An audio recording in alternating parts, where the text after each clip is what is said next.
आइए शुरू करते हैं कक्षा 11 की रसायन। ये इसके मेन टॉपिक्स हैं जो इस चैप्टर के अंदर हम पढ़ेंगे। चलिए आइए तो पहले हम देख लेते हैं रसायन विज्ञान का जो पाठ्यक्रम है उसको देख लेते हैं। पार्ट 1 यानी 2 भाग है रसायन विज्ञान के। पहले भाग में जो पहला अध्याय है आपका वो है रसायन विज्ञान की कुछ मूलभूत अवधारणाएं यानी some basic concepts of chemistry. ठीक, अंग्रेजी में से बोलते हैं some basic concept of chemistry. Second है आपके पास परमाणु संरचना या फिर आप कह सकते हैं स्ट्रक्चर ऑफ एटम। थर्ड है आपके पास तत्वों का वर्गीकरण एवं गुणधर्मों में आवर्तिता यानी तत्वों का वर्गीकरण का क्या होगा कि पीरियडिसिटी ऑफ एलिमेंट्स और क्या है पीरियडिसिटी इन प्रॉपर्टीज। ठीक है। उसके बाद आ जाता है आपका रासायनिक आवंटन तथा आणविक संरचना यानी chemical bonding and molecular structure. द्रव्य की अवस्थाएं तथा ठोस अवस्था पांचवा चैप्टर यानी state of matter and solid state. उसके बाद है उष्मागतिकी यानी थर्मोडायनेमिक्स और लास्ट में इक्विलिब्रियम यानी साम्यावस्था। ये तो था पार्ट 1। ठीक है। और वहीं अगर हम पार्ट 2 की बात करें तो पार्ट 2 ऑर्गेनिक पार्ट आ जाता है जिसमें कुछ इनऑर्गेनिक का भी पार्ट है, लेकिन ज़्यादातर ऑर्गेनिक इसलिए बोलते हैं क्योंकि इसमें कार्बनिक वाला चैप्टर होता है। ठीक है। आठवां वाला जो है वो अपचय उपचय अभिक्रिया जिसे हम रेडॉक्स रिएक्शन भी बोलते हैं। ठीक है, अंग्रेजी में रेडॉक्स रिएक्शन बोला जाता है। उसके बाद आता है हाइड्रोजन और एस ब्लॉक तत्व, 12वां पी ब्लॉक तत्व। और उसके बाद जो मोस्ट इम्पॉर्टेंट है इसमें वो है कार्बनिक रसायन, कुछ आधारभूत सिद्धांत तथा तकनीकी यानी ऑर्गेनिक केमिस्ट्री और कुछ बेसिक क्या होते हैं प्रिंसिपल्स और टेक्निक्स वगैरह। ठीक। उसके बाद आता है आपका हाइड्रोकार्बन, ये भी बहुत इंपॉर्टेंट है। ठीक है। और लास्ट में आता है पर्यावरणीय रसायन। ठीक है, इको केमिस्ट्री। तो आइए शुरू करते हैं हम पार्ट 1 का पहला चैप्टर जिसका नाम है रसायन विज्ञान की कुछ मूलभूत अवधारणाएं। तो आइए पार्ट 1 का पहला चैप्टर शुरू करते हैं रसायन विज्ञान की कुछ मूलभूत अवधारणाएं, some basic concepts of chemistry. सबसे पहले रसायन विज्ञान। आज से पहले हम रसायन विज्ञान पढ़ते थे तो वो पढ़ते थे विशिष्ट विज्ञान या विशेष विज्ञान के लिए। ठीक है, अधिकतर आज से पहले यानी 11 से पहले 10 तक की जो परिभाषाएं थी अधिकतर हम पढ़ते थे कि विशिष्ट विज्ञान को विज्ञान कहते हैं या फिर रसायन से संबंधित विशिष्ट ज्ञान को हम रसायन विज्ञान कहते हैं। ठीक है, लेकिन यहाँ पर कुछ 3 पॉइंट्स आते हैं। देखिए जैसे लिखा है रसायन विज्ञान विज्ञान की वह शाखा है जिसमें या जिसके अंतर्गत हम समस्त रासायनिक वस्तुओं के सबसे पहले आ जाता है इसमें संघटन कंपोजिशन, सेकंड आ जाता है इसमें संरचना और थर्ड आ जाता है आपके पास गुणधर्म या अनुप्रयोग। ठीक है, यानी प्रॉपर्टीज एंड एप्लीकेशंस का क्रमबद्ध व सुव्यवस्थित अध्ययन करते हैं तो वो कहलाता है रसायन विज्ञान। क्रमबद्ध यानी सिस्टमेटिक ढंग से और सुव्यवस्थित सिस्टमेटिक बोल रहे हैं एक के बाद एक क्रमबद्ध और सिस्टमेटिक यानी सुव्यवस्थित, अच्छी तरह से व्यवस्थित किया गया अध्ययन किया जाता है तो वो कहलाएगा रसायन विज्ञान। ठीक है, यानी इसमें जो मेन 3 चीज़ें हैं वो क्या क्या हैं ध्यान रखिएगा। एक तो है संघटन, दूसरा है आपके पास संरचना और थर्ड है आपके पास गुणधर्म या फिर अनुप्रयोग। ठीक है, इन तीनों चीज़ों का अध्ययन जब हम करते हैं तो वो कहलाता है आपका केमिस्ट्री यानी रसायन विज्ञान। ठीक है, अच्छा अब आ जाते हैं इसके जो अंदर एक टॉपिक है वो है रसायन विज्ञान का महत्व। ठीक है, रसायन विज्ञान का महत्व किसी से अछूता नहीं है, हम सभी लोग जानते हैं। दैनिक जीवन से लेके विभिन्न क्षेत्रों में रसायन विज्ञान का महत्व है। तो रसायन विज्ञान का विज्ञान में बहुत महत्वपूर्ण स्थान है। रसायन विज्ञान की निम्न क्षेत्रों में महत्वपूर्ण भूमिकाएं हैं। जैसे दैनिक जीवन में क्या क्या हो सकता है बताइए। खाने में लेके रहने सहने चलने फिरने तक, गाड़ियाँ चलाते हैं पेट्रोल की आवश्यकता है वो भी रसायन है। खाना खाते हैं आपको खाने के लिए तेल की आवश्यकता पड़ती है तो वो भी रसायन है। ठीक है, फ्यूल जो है वो रसायन है। ठीक है, कुल मिला के दैनिक जीवन में पेस्ट करते हैं आप, कपड़े पहनते हैं। ठीक है, तो बहुलक वगैरह पॉलीमर्स वगैरह होते हैं तो रसायन में दैनिक जीवन में काफ़ी महत्वपूर्ण स्थान है। दूसरा शिक्षा के क्षेत्र में, आपको पता है शिक्षा के क्षेत्र में क्यों, क्योंकि जितने भी मेडिकल साइंस वगैरह हैं तो इनकी पढ़ाई के लिए रसायनों का आवश्यक हो जाता है जानना। ठीक है, मेडिकल क्षेत्र में जाएंगे तो उसमें शिक्षा की आवश्यकता है, तभी आप मेडिकल क्षेत्र में जाएंगे। यानी केमिस्ट्री का शिक्षा के क्षेत्र में भी महत्वपूर्ण स्थान है। और नई नई तकनीकों को समझाने के लिए, सही से उसको व्यक्त करने के लिए शिक्षा के क्षेत्र में कई केमिकल्स का प्रयोग किया जाता है या केमिकल तकनीकियों का प्रयोग किया जाता है। तीसरा इसमें लिखा है युद्ध एवं रक्षा के क्षेत्र में। युद्ध यानी आपको पता है बड़े बड़े मिसाइल्स, एटम बम्स वगैरह, ठीक है, ये सब रसायन के देन है, तो ये भी हो गया। उसके बाद है चिकित्सा के क्षेत्र में, अभी थोड़ी देर पहले आपको बताया दवाइयाँ सारी केमिकल्स होती हैं, तो चिकित्सा के क्षेत्र में। कृषि के क्षेत्र में उर्वरक वगैरह, ठीक है, डाले जाते हैं फसल को अच्छी पैदावार उत्पन्न करने के लिए, तो कृषि के क्षेत्र में भी इसका विभिन्न महत्वपूर्ण स्थान है। औद्योगिक क्षेत्र में उद्योगों के रूप में बहुत सारे उद्योग खोल सकते हैं, कुटीर उद्योग से लेके बड़े बड़े उद्योगों तक भी केमिस्ट्री की चीज़ों का प्रयोग किया जाता है। ठीक है, किताबों से लेके कपड़ों से लेके बड़ी बड़े क्या कहते हैं उपकरणों को बनाने से लेके केमिकल बनाने से लेके मेडिकल स्टोर खोले जाते हैं, तो मतलब कुल मिला के उद्योग, दवाइयों का भी उद्योग होता है आपको पता है। तो औद्योगिक क्षेत्र में राष्ट्र की अर्थव्यवस्था में जब इन सारी चीज़ों में इसका प्रयोग होगा तो जाहिर सी बात है राष्ट्र की अर्थव्यवस्था में भी इसका प्रभाव पड़ेगा। और इसी के साथ बहुत सारे अन्य क्षेत्रों में भी रसायन विज्ञान का महत्व है। ठीक, तो आ जाते हैं अब अगला टॉपिक जो है, जो कि इम्पोर्टेंट टॉपिक है। ये तो था हमारा थोड़ा सा बेसिक कॉन्सेप्ट को क्लियर करने के लिए। अगला टॉपिक है आपके पास द्रव्य। हालांकि ये भी हम छोटी क्लासों में पढ़ते आ रहे हैं कि द्रव्य क्या होता है, फिर भी एक नज़र मार लेते हैं। आइए, द्रव्य, ठीक है, द्रव्य को समझने से पहले हम आइए एक छोटी सी इस तरह से मैंने एक आपको चार्ट सा बनाया है, जिसे देखिए ध्यान दीजिएगा। सबसे पहले आता है ब्रह्मांड। ब्रह्मांड में बहुत सारी चीज़ें हैं, तो मुख्यतः जो दो चीज़ें पाई जाती है वो होती है एक तो पदार्थ या द्रव्य, मैटर बोलते हैं, या फिर एनर्जी या ऊर्जा। ठीक है, ये यूनिवर्स है। ठीक, ऊर्जा वाला जो टॉप क्षेत्र है उसको हम अभी यहाँ पे नहीं पढ़ते हैं, फिजिक्स का पोर्शन हो गया, अब इसे फिजिक्स में पढ़ेंगे, इसे छोड़ देते हैं। अब आ जाते हैं हम पदार्थ के ऊपर, यानी द्रव। द्रव को वर्गीकृत करने के लिए दो प्रकार से वर्गीकृत कर सकते हैं, एक तो भौतिक वर्गीकरण और एक रासायनिक वर्गीकरण। भौतिक वर्गीकरण में जो हमें सामने से दिखाई देता है, यानी उसकी अवस्थाएं, तो यहाँ पे सीधा सीधा इसका वर्गीकरण अवस्थाओं से संबंधित हो गया है। अवस्थाएं, तो इसकी तीन अवस्थाएं होती हैं, छोटी क्लासों से पढ़ते आ रहे हैं हम, ठोस, द्रव और गैस। ठीक है, जिसका आकार आयतन दोनों निश्चित, वो ठोस। जिसका आकार अनिश्चित लेकिन आयतन निश्चित, जिस पात्र में डाले उसका आयतन ग्रहण कर लेता है, वो है द्रव। और जिसका आकार आयतन दोनों ही अनिश्चित, वो होता है गैस। रासायनिक वर्गीकरण की बात करें अगर, तो शुद्ध पदार्थ और मिश्रण दो पाए जाते हैं। ठीक है, शुद्ध पदार्थ क्या होते हैं? शुद्ध पदार्थ के जो जितने भी अवयव होते हैं सभी एक ही रासायनिक संगठन से मिलकर बने रहते हैं, यानी उसमें किसी प्रकार की मिलावट नहीं होती है। एक ही प्रकार के रासायनिक संगठन, यानी समान रासायनिक संगठन से मिलते हैं, समान रासायनिक संगठन से बने होते हैं, वो कहलाते हैं शुद्ध पदार्थ। ठीक, और वहीं मिश्रण की बात करें, दो या दो से अधिक पदार्थों से मिलकर मिश्रण बनता है। ठीक, शुद्ध पदार्थ को भी आगे दो तरह से वर्गीकृत किया गया है, एक होता है तत्व, दूसरा यौगिक। तत्व की जहाँ बात करी गई, तत्व भी वही उसी तरीके से इसका भी परिभाषा आएगी।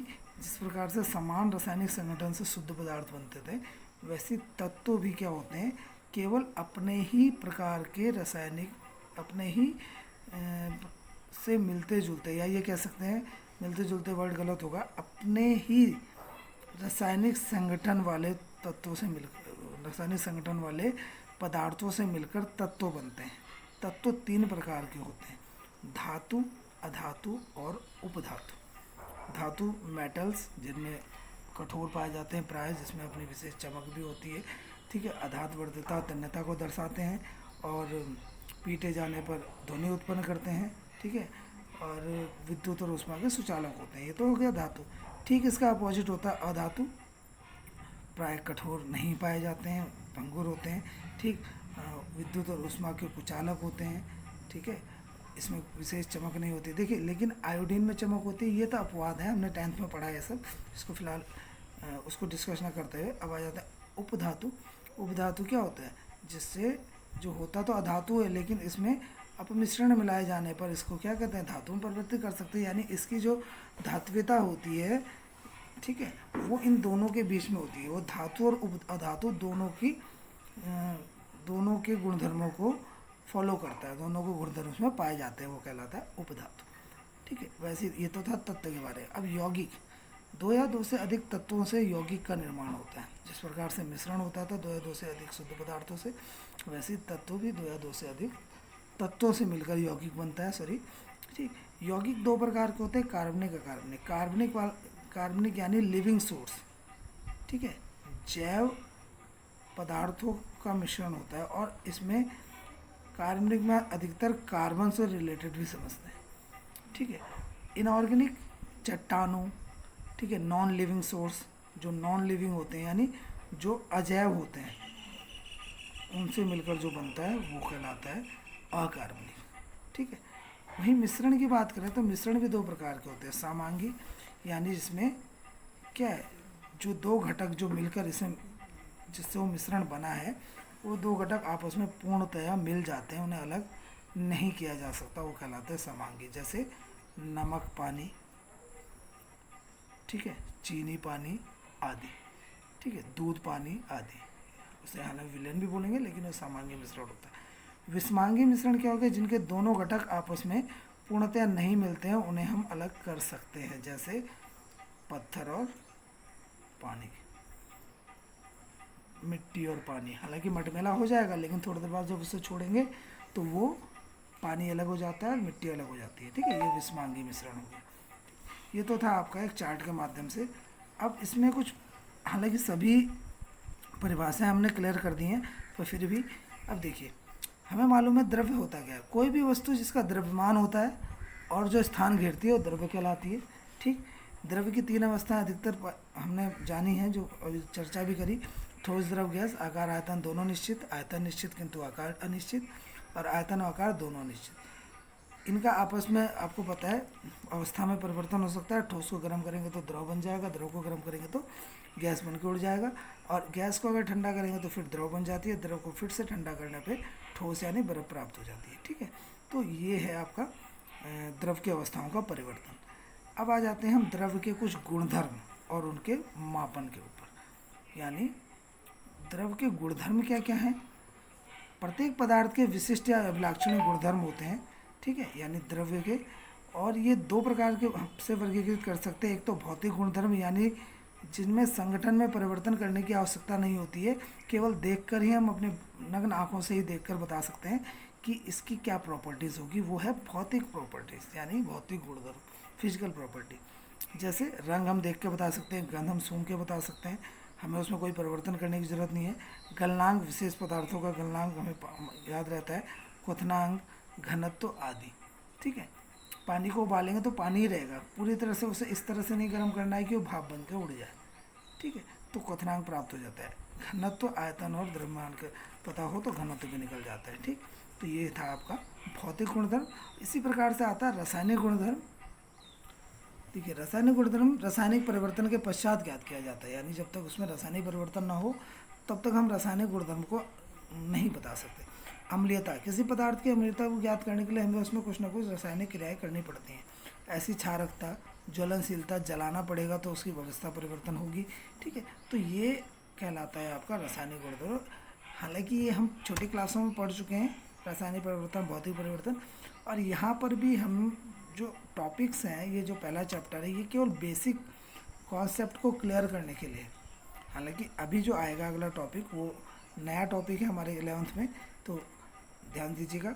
अब आ जाते हैं भौतिक गुणधर्मों का मापन। हमने अभी बोला कि दो तरह के गुणधर्म होते हैं, भौतिक और रासायनिक। ठीक है, अब इनको अच्छी तरह से समझने के लिए हमें इसे मापना पड़ता है। मापने के लिए भौतिक गुणधर्मों का मापन की पद्धतियाँ अपनाई जाती हैं, और मुख्यतः अंतर्राष्ट्रीय पद्धति, जिसे हम एसआई पद्धति भी बोलते हैं, और यही इसी पद्धति पर बेस्ड होता है एमकेएस पद्धति। ठीक है, यहाँ पे एमकेएस का क्या मतलब होगा, जब लंबाई को मीटर में, ठीक है, द्रव्यमान को किलोग्राम में और समय को सेकंड में नापा जाए तो ये पद्धति एमकेएस पद्धति कहलाई। ठीक, या जब लंबाई को सेंटीमीटर, द्रव्यमान को ग्राम और टाइम को सेकंड में ही नापा जाए तो ये कहलाएगा सीजीएस पद्धति। और जब लंबाई को फुट या फीट, इसको पाउंड, द्रव्यमान को, और इसको सेकंड में नापा जाए तो ये एफपीएस पद्धति कहलाती है। ठीक है, क्लियर है। यानी हम बोलते हैं 10 ग्राम तो हम यानी सीजीएस पद्धति अपना रहे हैं। हम बोलते हैं 5 सेंटीमीटर तो सीजीएस पद्धति है, 5 मीटर तो एमकेएस या एसआई पद्धति है। ठीक है, और हम बोलते हैं 5 फुट 4 इंच तो ये फुट वाली जो भाषा है ये एफपीएस पद्धति में आती है। ठीक है, अब जब हमने बात करी थी मापन की तो हम नापते किसे हैं? भौतिक राशियों को मापते हैं। ठीक है, भौतिक राशियाँ मुख्यतः जो होती हैं वो 7 प्रकार की होती हैं, उनके बारे में बात कर लेते हैं। 7 भौतिक राशियाँ होती हैं: लंबाई, द्रव्यमान, समय, विद्युत धारा, ऊष्मागतिकी, तापक्रम या केवल ताप बोल सकते हैं आप, ज्योति तीव्रता और पदार्थ की मात्रा। इनके जो मात्रक होते हैं और इनके जो प्रतीक है वो हमने लिखे हैं। देखिए, लंबाई का मात्रा मीटर, द्रव्यमान का किलोग्राम, समय का सेकंड, विद्युत धारा का एम्पियर, ताप का केल्विन, ज्योति तीव्रता का कैंडेला या कई जगह कैंडिला भी लिखा रहता है, और पदार्थ की मात्रा मोल। ठीक है, ये था। फिजिक्स में हम इनके बारे में विस्तार से पढ़ेंगे, इसलिए हम इसको ज़्यादा विस्तार से ना पढ़ते हुए आगे बढ़ते हैं। कभी कभी हमारे को एक प्रश्न पूछा जाता है, हालांकि है भौतिक विज्ञान का, लेकिन केमिस्ट्री में पूछ लेते हैं कि द्रव्यमान और भार में क्या अंतर है, या जनरली कोई भी पूछ सकता है द्रव्यमान और भार में क्या अंतर है। तो बहुत ही शॉर्ट रूप में आपको याद रखना है कि पदार्थ में उपस्थित द्रव्य की मात्रा जो है वो द्रव्यमान है, और उस पदार्थ पर लगने वाला जो गुरुत्व बल है वो भार है। ठीक, आयतन क्या है? पदार्थ द्वारा घेरा हुआ स्थान उसका आयतन कहलाता है। और घनत्व क्या है? प्रति इकाई आयतन का द्रव्यमान घनत्व कहलाता है, यानी घनत्व बराबर द्रव्यमान बटा आयतन। ठीक है, ये हो गया आपका।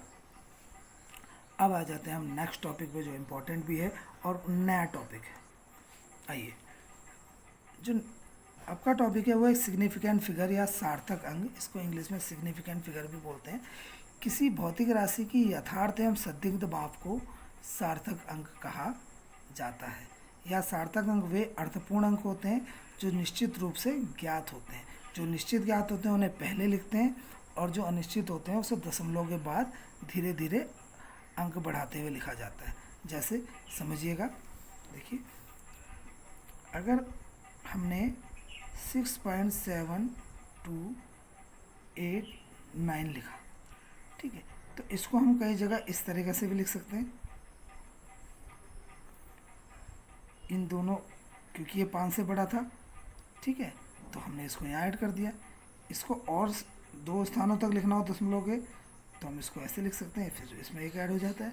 ठीक है, तो क्या इनकी वैल्यू नहीं थी?